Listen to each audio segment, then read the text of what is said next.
After graduating from university, the young woman I'd sponsored suddenly turned on me, blaming me for not finding her a decent job. She was even more resentful when she learned I'd stopped providing financial support. My current job only pays $3,800 a month, but my monthly expenses are between $7,000 and $8,000. If you're going to help me get an education, you should be responsible all the way to the end. I gently advised her not to live beyond her means, to learn to spend within her capabilities, and to base her life on reality. But my advice was met with pure hatred. She began spreading fabricated rumors online, inciting public outrage against me. I was plunged into chaos by the slander, and it took a lot of time and effort to clear my name.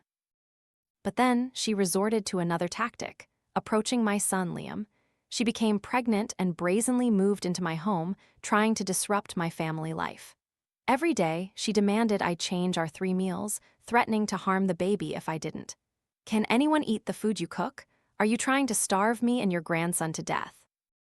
Not stopping there, she actively tried to sow discord between Liam and me.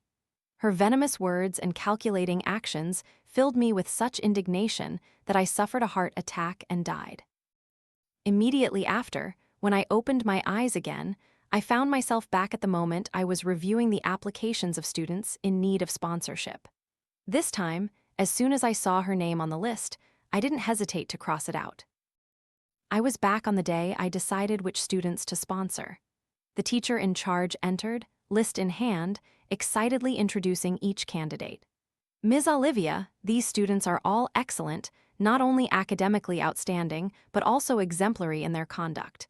We've carefully selected and compiled this list for your review." Indeed, academically, there was nothing to fault on this list.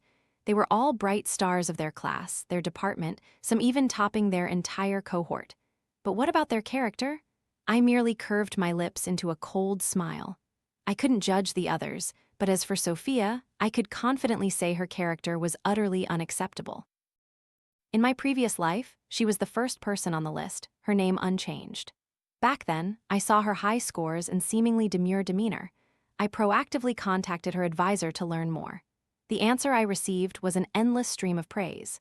"This student is very hardworking and ambitious. She has excellent research capabilities. It's just that her difficult circumstances force her to work part-time, preventing her from fully dedicating herself to her studies. If she had a bit more support, she'd probably be published in SCI within 2 years. SCI, the dream destination for countless academic students." Hearing this, I decided to provide her with 4,500 yuan a month so she wouldn't be distracted by financial worries and could fully focus on her studies. As expected, with financial backing, Sophia poured all her energy into her academics, and her performance improved remarkably. But then, in the second semester of her 3rd year, her grandmother, her only relative, passed away. From then on, Sophia plummeted uncontrollably. I visited the school many times to encourage her, advising her to pull herself together, but she no longer cared to try, letting her academic results decline. By graduation, after much struggle, she finally secured a job. I worried her initial salary wouldn't be enough to live on, so I paid 6 months of her rent out of my own pocket. I thought that someone with a stable job should start taking care of themselves. I stopped providing support. Immediately after that decision, I became a target of social media attacks. Sophia posted a video. In it, she portrayed herself as pitiable, as if living in a tragic film. I, the one who had helped her, was transformed into a cruel, stingy stepmother who begrudged her every meal and now watched her suffer without lifting a finger. The video had been up for less than 3 hours when a wave of outrage from the online community crashed down. I was besieged by harsh insults on every social media platform. "Evil stepmother, kind on the outside, malicious on the inside. Your son gets 8,000 a month while she barely gets 2,000. She just graduated, why are you not helping her anymore? Do you know how high living costs are in Beijing? She just graduated and you've cut off her support and you won't even answer her calls for help. People like you truly have no heart. This is blatant favoritism. Why don't you cut off your son's money too? Can you even be called a mother? You don't deserve children. Go die, you scum." I read each comment. At first, I thought people had mistaken me for someone else. But when I heard Sophia's video playing, my heart went numb. It was clear she harbored a deep grudge, deliberately distorting the truth to damage my reputation. Without hesitation, I picked up the phone and called her, demanding to know why she was spreading false information. The moment the phone rang, she unleashed her anger. "How do you define decent when you didn't even secure a proper job for me after graduation? Others work hard to earn tens of thousands a month, while I'm clinging to 3,800 yuan. You know how expensive Beijing is. Before, you gave me over 4,000 yuan for tuition. Now that I've graduated, everything costs money. How can I survive if I don't earn 7,000 or 8,000 a month? You cut off my funding. It's no different from forcing me to starve." Every word was like a dagger plunging into my heart. The once diligent and frugal girl had transformed into an indifferent, ungrateful wretch. I tried to keep my voice calm, speaking softly into the phone. "Sophia, you've just graduated. A low starting salary is normal. In a few months, when you sign an official contract, your salary will double. You also need to learn to manage your finances wisely. Don't be extravagant." But before I could finish my sentence, the phone went silent. She had hung up and blocked my number. The next morning, she uploaded another video online, feigning that I had thrown her out when she only asked for a few daily necessities. A new wave of anger erupted, and my accounts were barraged with insults. People even found my workplace, cursing at me outside the gate. Some even ambushed me, throwing rotten eggs at my front door. My work and my life were completely turned upside down. With no other option, I gathered all the evidence: bank statements of my support, transfer receipts, and video clips of my visits to her school. Then I uploaded a video online detailing the entire sponsorship process. Less than 10 minutes later, my phone rang again. Sophia's voice was a furious scream. "What do you think you're doing? You know I'm suffering like a dog. Instead of helping, you're doing this." For 4 years, I had never expected this girl to repay my kindness with gratitude. I only hoped she would be sensible, study well, find a good job, and live a worthy life. Now she had become a living embodiment of raising a viper in my bosom. I took a deep breath and said, "Sophia, you've just graduated. Now you should focus on your work and personal growth. When you were in middle and high school, your grandmother had to collect scrap to put you through school. Now that you've finished university, live a life that would bring peace to your grandmother in the afterlife." Mentioning her grandmother, she seemed to hit a wall and shrieked, "You're not my mother. What right do you have to lecture me about my life? My life is my own." "Fine, this time I won't give another penny." I held the list in my hand, crossing out Sophia's name without hesitation. The teacher beside me widened her eyes. "Ms. Olivia, Sophia's academic performance is truly outstanding, ma'am." I smiled, cutting her off completely. "Academic achievement is only one part. If there is no conscience, I still won't accept it." Before the teacher could say more, I found another name, Ethan. His academic performance wasn't as dazzling, but he was an obedient, grateful, and responsible child. I remembered that in my previous life, my friend had sponsored him until he graduated, and every year after that, he would send gifts to show his gratitude. That was someone worthy of support. Moreover, the gifts he gave weren't just for show. He meticulously chose every detail. My friend had spinal problems. As soon as Ethan received his first month's salary, he bought a high-quality massage machine as a gift. Not stopping there, he even found a folk remedy to help my friend's wife with her chronic headaches, a simple remedy, but one that contained his genuine sincerity. The teacher in charge, who had witnessed me crossing out Sophia's name, hurriedly interjected to elaborate on her strengths. I shook my head gently.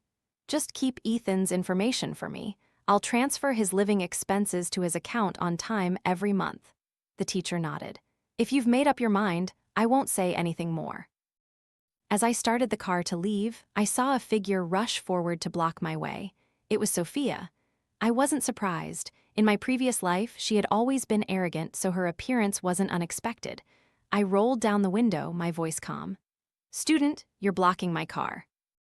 She jutted out her chin, her eyes blazing with dissatisfaction. "Why did you choose Ethan and not me? I'm clearly the most outstanding one on this list." Does excelling always mean being chosen? I immediately remembered how she had pressured me when she lost in my previous life. Meanwhile, after watching the video where I disclosed all the evidence, from bank statements to photos of me personally providing support, netizens had sided with me. They not only apologized in the comments, but also demanded Sophia clarify her actions. But she remained defiant. "You're the liar." Her reckless actions led her company's management to watch the video and fire her, citing her character as the reason. 2 months passed, and unemployed, she returned to find me. "If you sponsor someone, you must be responsible to the end?" I firmly refused. She grew agitated, causing a disturbance at my apartment complex, even threatening suicide. Left with no choice, I had to call the police. I remembered every detail of what she had done. How could I fall into that spiral again? I held up the list and stated, "Student, choosing who I support is my right." I thought she would stop, but she clung to the car door, her eyes wide with distress, her voice full of misery. "You chose me in the previous life. Why are you ignoring me now? What does Ethan have that I don't?" She admitted that she, too, had been reborn, making me both shudder and breathe a sigh of relief. If she had been lucid from the start, she wouldn't have revealed her trump card so easily, allowing me to refuse her. I sighed softly. "Student, I don't understand what you're talking about." But seeing a flicker of regret in her eyes, I knew she had just realized her mistake. She quickly explained, "No, it's not like that. I just want to say I'm much better than Ethan. If you choose me, it will be the right decision." Right, to me, this wasn't a right decision, but a foolish one. I didn't want to argue further, so I pulled out my phone and called the teachers. Just a few minutes later, the teachers arrived to end this chaotic scene. When they learned Sophia was causing trouble, they all looked embarrassed. "Ms. Olivia, we are truly sorry. She must have just blurted it out due to being overwhelmed." Sophia apologized to Ms. Olivia quickly. But her words were like wind passing through. She just stared at me intently, as if trying to ascertain if I had truly been reborn. When she found me acting normally, she reluctantly uttered, "Sorry." A stern male teacher reminded her, "Sophia, don't act so impulsively next time. Who Ms. Olivia chooses to sponsor is her right. No one can interfere." Another teacher subtly mocked, "Don't read too many fantasy novels. Do you really think you've been reborn through past and present lives?" After a few more reminders, the teachers apologized to me again. I shook my head and smiled. "It's fine, I'll take my leave." As I drove away, I glanced in the rearview mirror and saw Sophia standing there, looking around wildly, her eyes, full of resentment, following me. Indeed, she wouldn't give up. She secretly followed my son, Liam, many times, often appearing around his school. Her actions stirred up memories. In my previous life, after failing in all her schemes, she had eventually turned her attacks on my son. The day she came to my house pregnant, she proudly declared to my face that any precautions I took were useless. "I've never lacked anything I wanted," she'd said, demanding a large sum of money, claiming she carried my son's blood and would soon be the mistress of the household. Those words had once stunned me, then caused me to faint from anger. Now she was repeating her tricks, clinging to me the moment she saw me, a smug smile on her face. "Don't pretend to be clueless in front of me. You chose me in the previous life, so why are you ignoring me for Ethan in this one? You even worried so much you went to your son's school to stop me." She pressed close to my car window, her voice low and threatening. "I just need 2 million yuan in exchange for your life and all your assets. What do you get out of this?" I asked calmly, "Are you trying to blackmail me?" She sneered, looking defiant. "Keep pretending. I'll play this game to the end. I just wonder how long your son can endure." Her eyes lit up with self-satisfaction, and I told myself, this time, I won't fall into her trap a second time. Her lips curled, her eyes glinted with triumph. In the previous life, just a few petty tricks were enough to leave him no choice but to marry me. Now, I really want to see if he can still stand firm. Each word weighed heavily on my chest, my heart growing heavier by the moment. It wasn't merely her threats. It was because I had been so utterly lacking in judgment in my previous life. Back then, there was a long list of students waiting to be chosen before me. How did I end up entangled with such an ungrateful person? I didn't react, and my silence made Sophia believe I had hesitated. She shamelessly patted my shoulder, defiantly. "Don't worry, this time I won't let you die early like before. As long as you agree to give me 2 million, I promise I won't get involved with your family again." I didn't believe a single punctuation mark of her words. I knew exactly what kind of person Sophia was. In my previous life, she initially only mentioned 500,000, but once she had her foot in my door and realized how affluent our circumstances were, she quickly escalated the amount. If I agreed to 2 million now, the next time she ran out of money, the offer would certainly not be less than 5 million. Just thinking about it, I forcefully slapped her hand away from my shoulder. Her face immediately darkened. Ms. Olivia, you truly are unreasonable. Sophia, you know very well this is blackmail. The law doesn't permit such blatant demands for money. I looked straight into her eyes, my voice firm. You're demanding 2 million. Do you understand that such an amount is enough to put you behind bars for 20 years? She turned pale, about to speak, but I was quicker, cutting her off decisively. I held her gaze, my voice cold, uttering each word distinctly. First, I don't understand what you're talking about with these reincarnation stories. Second, every word you've said just now has been recorded. If anything happens to my son, even a minor scratch, regardless of who causes it, I will sue you until you can never hold your head up again. Third, this recording will be sent directly to the authorities, and your school will also receive a copy. In my previous life, I was soft-hearted and naive, which led me to ruin. But in this life, someone like her dared to threaten me? How ridiculous. Sophia didn't expect me to resist so strongly. Yet she still refused to let go, even counterattacking. If you dare to do that, I'll publicly reveal your reincarnation story online. You know how powerful social media is. I don't need to say more, do I? You've experienced it yourself, haven't you? Just imagine if that information gets out. Even 1,000 mouths wouldn't be enough to defend yourself. Online, I chuckled contemptuously. Then go ahead and do it. Let's see if you can scare me. Apart from having a teacher as a witness, that recording alone would be enough to handle things. Honestly, I even hope you do it, I said very seriously, without a hint of sarcasm. If the story spread, the public's attention would become tight shackles on her actions. Any unusual behavior from her would surely be scrutinized. My family would be many times safer because of it. Sophia probably hadn't considered this. By the time she realized it, her initially arrogant face had changed. She glared at me, snarling, "You're the one who sponsored me, and now you're abandoning me halfway?" As she spoke, she suddenly pulled out a small knife and lunged straight at me. But before she could cause any harm, her body was flung away. It was Ethan. His tall, strong physique made it impossible for her to stand her ground. Even though Sophia was taller than many girls her age, when someone like Ethan, who was over 6 feet tall, collided with her, she was still sent flying almost 2 meters away. His sudden appearance astonished both her and me. Without bothering to check if she was hurt, Sophia glared and screamed, "Ethan, are you crazy?"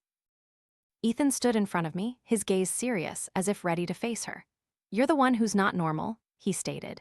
He had long suspected her mental state. "Before, you kept following me, saying that the scholarship should have been yours. You even mentioned a previous life and said that this time, too, you should receive the money.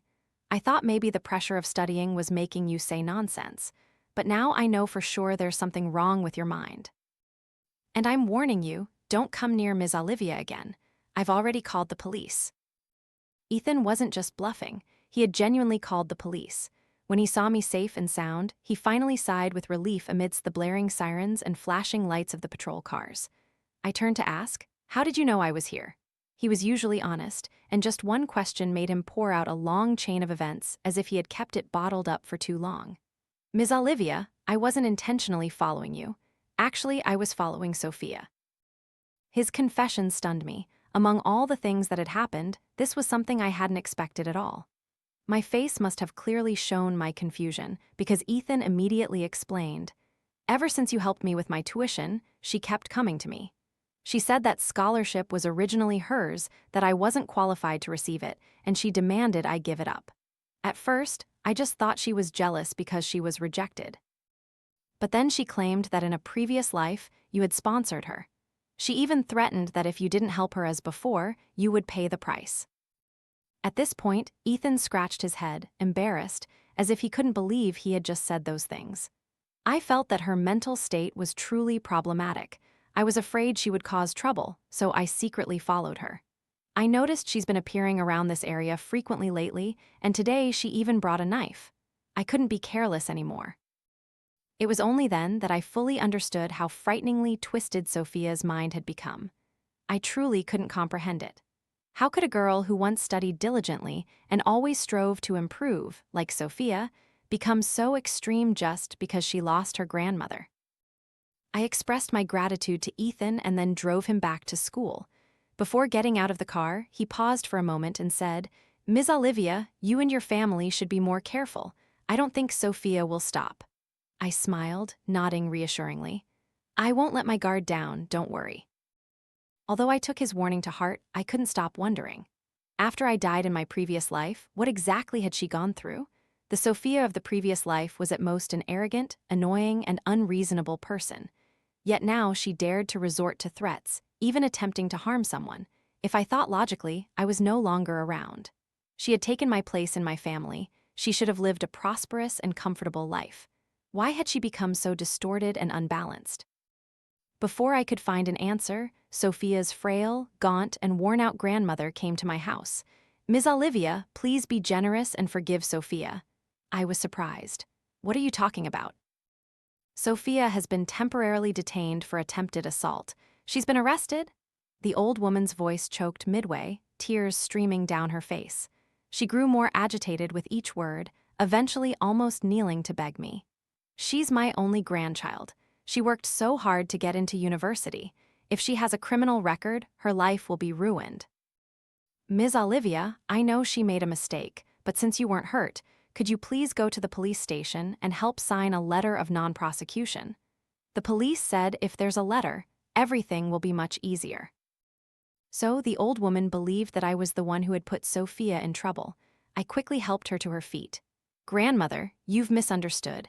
I'm not the one who pressed charges, but the fact that your granddaughter held a knife and tried to harm me is undeniable. It's very difficult for me to sign a letter to drop the charges. Even someone like Ethan had guessed that Sophia wouldn't stop. How could I not realize that? If I signed the letter now, who knew if she would come back with another knife tomorrow?" Seeing my hesitation, the old woman grew more anxious, beating her chest as she swore, "Ms. Olivia, rest assured from now on, Sophia will not dare to come near you again. She may be stubborn, but she listens to me. Whatever I say, she will do. Please don't let this ruin her future. She worked so hard to get into university." Besides the old woman, the school was equally anxious. They sent representatives 3 times a day to plead, hoping to soften my heart. Each time I saw the old woman crying, my heart sank. She was elderly and lived by collecting scrap and working odd jobs at the market. Her gaunt face was even more wretched. When she knelt, her hands trembling, her eyes blurred with tears, I truly felt a pang of sorrow. I was about to pick up the pen to sign, but at that moment my son Liam unexpectedly appeared, snatching the pen from my hand. "Liam, why are you here?" Not just me, but Sophia too was stunned. She stared at him, bewildered. "Why are you here?" But Liam didn't bother to answer. He turned to the police and said firmly, "She blackmailed my mother and tried to attack her with a knife. My family will not sign any letter of non-prosecution." As soon as his words finished, the old woman froze, as if petrified in the room.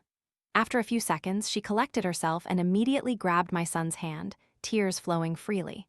"My dear grandson, how can you be so heartless?" Her voice choked with earnest pleas. "You're also a student. Surely you understand what a difficult journey it is to get into a prestigious university. My Sophia has struggled for years, finally reaching the doors of university. We can't let something like this bury her future." The school administrators also chimed in, advising, "That's right, you're all young with bright futures ahead. Don't lose everything over one stumble.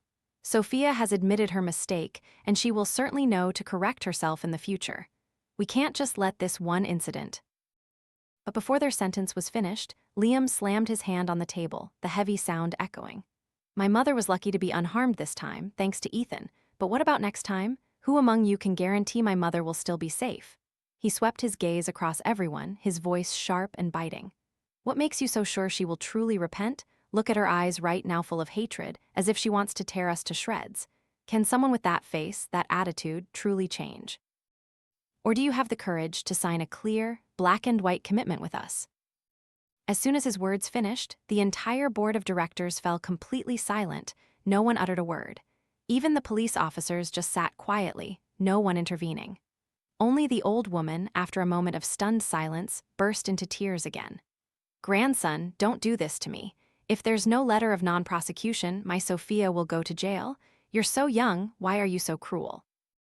At first, I felt a pang of pity for the old woman. After all, she had single-handedly raised Sophia. Her life must not have been easy. But her recent words made me lose my composure. Grandmother, what you're saying is unfair. Sophia is the one who threatened. Sophia is the one who held a knife intending to harm. My son did nothing wrong, so why do you call him heartless? What? Your granddaughter's future is precious, but my son's and my lives can be gambled with. After speaking, without waiting for the old woman's reaction, I turned to the police. My family is firmly refusing to sign any letter of non-prosecution. Please let the law decide how this matter should be handled. As soon as my words finished, the old woman began wailing loudly right in the police station. She accused me of making a big deal out of nothing and called my son colder-hearted than a stone. Only Sophia remained silent, her eyes, full of hatred, fixed on me as if to burn my soul. She was about to say something when Liam stepped in front of me, shielding me from that venomous gaze. At that moment, my son spoke, each word clear and distinct. Sophia, if you ever dare to harm my family again, I will make sure you spend the rest of your life in prison. Everyone in the room clearly heard that sentence, but then came another sentence that only Sophia and I could hear, just like in the previous life. The moment those words fell from Liam's mouth, Sophia nearly went mad, lunging straight at us.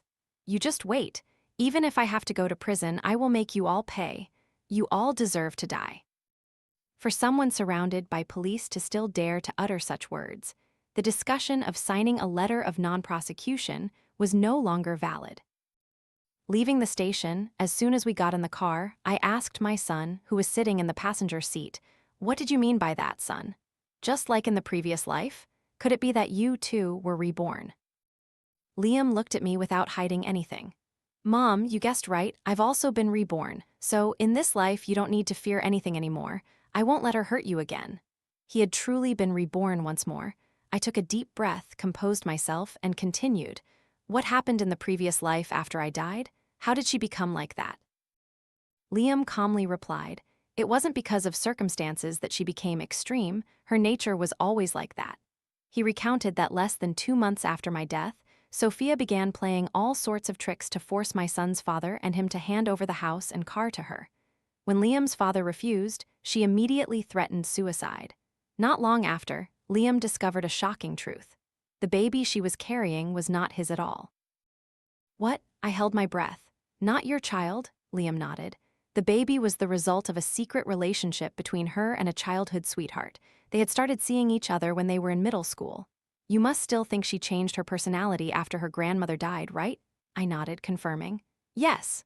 After the old woman's death, she seemed to collapse, but that was just on the surface. In reality, she was in pain because that man had found someone new. She dropped out of school, ran after him, living and dying for him. All the living expenses you sent, she gave to him. By the time she graduated, she couldn't earn much money, and she was afraid he would look down on her, so she came back to harass our family to extort money. Even the baby in her womb was part of her plan to trap you by pretending to be pregnant with your child." Hearing this, goosebumps erupted all over my body. My skin crawled. I couldn't imagine how a girl who once achieved brilliant academic success could push herself into such an abyss just for a worthless man, causing so much painful suffering to countless others. I asked Liam, "Then you found out you were deceived and reported it to the police, right?" Liam shook his head. "So what did she go to prison for in the previous life?" "For murder." The 2 words made his eyebrows knit together heavily. I shivered, my breath caught in my throat. "Killed who?" Before Liam could answer, I quickly continued. "Was it her childhood boyfriend or his new girlfriend?" "It's not surprising," Liam said. "It's not surprising that when she heard, just like in the previous life," Sophia reacted so strongly. She had remembered being betrayed, hurt, and pushed to the brink years ago. After understanding the whole story, I gently placed my hand on Liam's shoulder.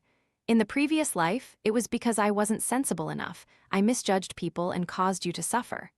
I only spoke the truth, yet Liam shook his head. "Mom, I'm the one who needs to apologize." Before I could understand what he meant, he fell silent, refusing to say another word. A month later, Sophia was sentenced to 15 years in prison. Her grandmother came to see me a few times to beg for mercy, but I refused to meet her. Perhaps eventually realizing I had no intention of changing my mind, she never came again. Many years later, both Liam and Ethan graduated successfully. Each found their own suitable path. Due to his work, Liam could only come home on weekends. Even though my son wasn't home often, I still regularly cleaned his room, hoping that each time he returned, he would feel familiar and at ease. One day, while reorganizing Liam's bookshelf, I unexpectedly discovered a notebook discreetly placed on top of the shelf. Turning to the first page, I read the handwritten words, "This life is the last time I get to be Mom's son. I must save Mom." Liam's epilogue asterisk. Mom and I have been bound together through 3 lifetimes. Yet, in both previous lives, Mom died, because of me. In the first life, I fell in love with a girl named Sophia. Her parents had passed away early, leaving only a frail, sickly grandmother. I heard that all her tuition money came from her grandmother collecting scrap and cleaning at the market, saving every single penny. She also frequently worked part-time to make ends meet. My heart went out to her, and I encouraged Mom to financially support her. I never imagined that this very choice would lead to tragedy. My mother losing her life, and our family falling apart. Sophia had an outstanding appearance and excelled academically, but her character was utterly rotten. Even though she had a boyfriend, she agreed to be with me just for money. When I discovered the truth, she not only showed no remorse but also turned around and blamed me, accusing me of breaking up their relationship. We had a fierce argument, she lost control and stabbed someone with a knife. Mom rushed forward to shield me. Mom died on the spot, and I was severely injured. In the second life, at first, I didn't remember anything about my previous life. It wasn't until my memories returned that I learned Sophia had become pregnant and moved into our home, causing Mom to die of grief and anger. At that point, I had completely lost faith and no longer had the strength to stop her from seeking out her former lover. Yet, she still committed murder. The last time I saw her was in prison. She herself confessed that the baby was not mine. Hearing that, I felt my blood boil. I had to struggle to keep my composure and not hit her. After that, I didn't visit her anymore, but every few days I would send letters. Of course, they weren't letters I wrote, but old letters her childhood sweetheart had sent to other girls. When I heard the news that she had gone mad in prison, I was at Dazhou Temple, burning incense and praying for Mom's peace. I vowed that I would sacrifice all my future lives just for Mom to be safe. I don't know if the heavens and Buddhas heard my plea, but I was once again reborn as Mom's son. This time, from the very beginning, I remembered everything. I thought that as long as I stayed away from Sophia, Mom would be safe and sound. But ironically, fate still brought them together. What was worse, she had also been reborn. At first, I was terrified, but then what reassured me was that Mom had also been reborn. Although Mom no longer helped her this time, Sophia still didn't abandon her intention to get our family's money. Fortunately, Mom didn't soften. All of Sophia's schemes failed, and she was even arrested early. I will continue to do as before. Every so often, I will send her letters her old flame once wrote to other women so she knows that the man she once loved is now happily with others. I want her to go mad, to be forever confined within those 4 walls. I will never reveal these things to anyone. Even though Mom once asked me why I apologized to her, I kept it a secret. I only know to study hard, work diligently, and start a family early so that Mom can enjoy a peaceful old age as a way to make up for 2 lifetimes of debt.